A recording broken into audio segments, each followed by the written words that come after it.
श्री स्वामी समर्थ. नमस्कार, मी नंदिनी. माझ्या यूट्यूब चॅनलवर तुमचं खूप मनापासून स्वागत करत आहे. तुमच्या मनातील सर्व चांगल्या इच्छा स्वामी महाराज पूर्ण करो ही स्वामींच्या चरणी प्रार्थना करते. आजच्या व्हिडिओला सुरुवात करते. तत्पूर्वी तुम्ही जर चॅनलवर नवीन असाल तर चॅनलला सबस्क्राईब करा. त्याचबरोबर शेजारचं जे बेल आयकॉनचं बटन आहे ते प्रेस करा, जेणेकरून मी जेव्हा नवीन व्हिडिओ अपलोड करेन त्याचं नोटिफिकेशन तुम्हाला मिळेल आणि तुम्ही एकही व्हिडिओ मिस करणार नाही. तर चला करूया व्हिडिओला सुरुवात. तर पहा, आज आहे शुक्रवार आणि आजच्या दिवशी पहा गौरीचं पूजन केलं जातं.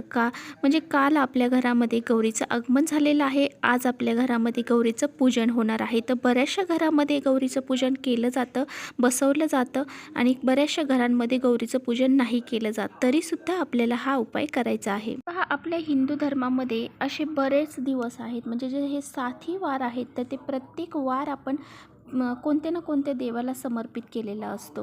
तर शुक्रवार जो आहे तो माता लक्ष्मीला समर्पित केलेला आहे. त्याचबरोबर आज गौरी पूजनसुद्धा आहे. मोठा महासंयोग निर्माण झालेला आहे आणि याच दिवशी बघा आपण असे काही दिवस असतात, तर त्या दिवशी आपण अशी पूजा अर्चा उपाय करून आपल्या त्या देवी देवतांची कृपा आशीर्वाद आपण मिळवून घेत असतो, म्हणजे आपल्याला लाभत असतात. आणि त्याचप्रमाणे पहा, आपण काही उपाय देखील करत असतो आणि त्याचं फळसुद्धा आपल्याला प्राप्त होत असतं. तर त्याचबरोबर पहा, आज आहे शुक्रवार आणि आज गौराई पूजन देखील आहे. त्यामुळे हा वार माता लक्ष्मीला समर्पित आहे आणि माता लक्ष्मीच्या आपण जे काही उपाय करणार आहोत, जे काही सेवा करणार आहोत, तर त्या केल्याच्या नंतर आपल्याला त्याचं फळ हे मिळत असतं. तर त्याचबरोबर आपल्या घरामध्ये गणपती बाप्पांचं आगमन हे झालेलं आहे. त्याचबरोबर आता गौरींचं आगमनसुद्धा झालेलं आहे आणि आज आहे शुक्रवार आणि आज गौरी मातेचं आपल्याला पूजन करायचं आहे विधिवत. सुवासिनी बायका ज्या असतात त्या ह्या दिवशी आपल्या घरी येतात. त्यांना आपण हळदी कुंकू, त्यांचा मान सन्मान करतो, त्यांना जेव खाऊ घालतो. त्याचबरोबर माता गौराईलासुद्धा आपण ह्या दिवशी वेगवेगळे पक्वान बनवत असतो आणि तिचे जेव खाऊ घालत असतो. तर ह्या सर्व गोष्टी आज आपण करणार.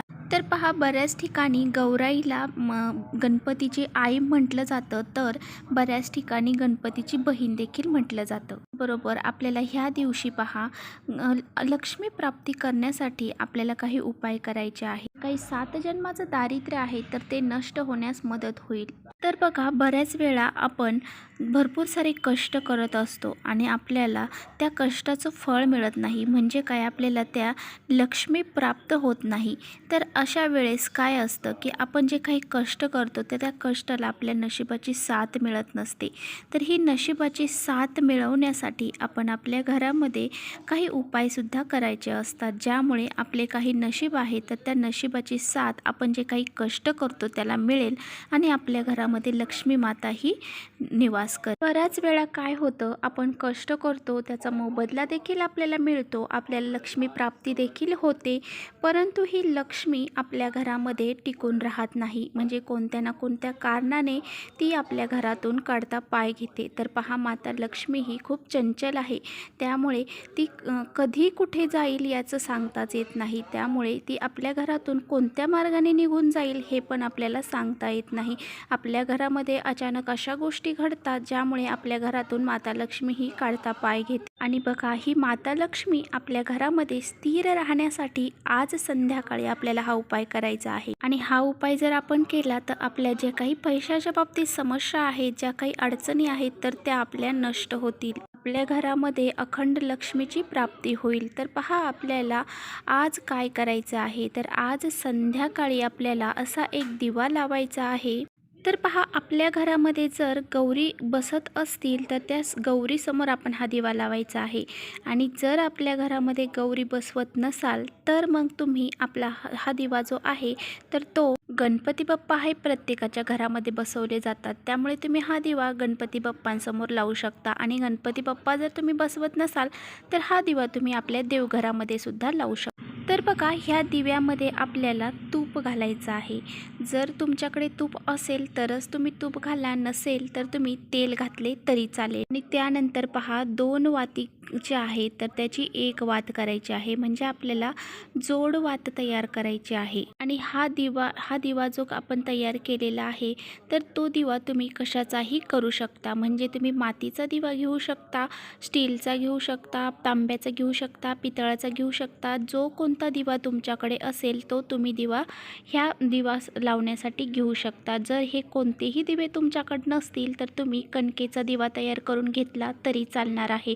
आणि त्यानंतर बघा तूप टाकलेलं असेल किंवा मग तेल टाकलेलं असेल तर त्यामध्ये आपल्याला 1 अखंड वेलची टाकायची आहे. आणि पहा, वेलची घेताना कुठेही सुकुडलेली आहे किंवा तुटलेली आहे, फुटलेली आहे अशी घ्यायची नाही, तर वेलची ही आपल्याला हिरवी आणि छान अशी चांगली स्वच्छ अशीच घ्यायची आहे आणि ती आपल्याला त्या दिव्यामध्ये टाकायची आहे. त्यानंतर बघा, आपल्याला त्या दिव्याला लक्ष्मी मातेला प्रार्थना करायची आहे की हे माता लक्ष्मी, माझ्या घरामध्ये लक्ष्मी ही अप्राप्त लक्ष्मी जी आहे तर ती मला प्राप्त होऊ दे, आणि त्याचबरोबर माझ्या घरामध्ये लक्ष्मी ही अखंड राहू दे, अशी प्रार्थना आपल्याला त्या दिव्याला लक्ष्मी मातेला करायची आहे. तर बघा, हा दिवा जर तुम्ही देवघरामध्ये लावला असेल तर त्या देवघरातील देवांना तुम्ही ही प्रार्थना करायची आहे.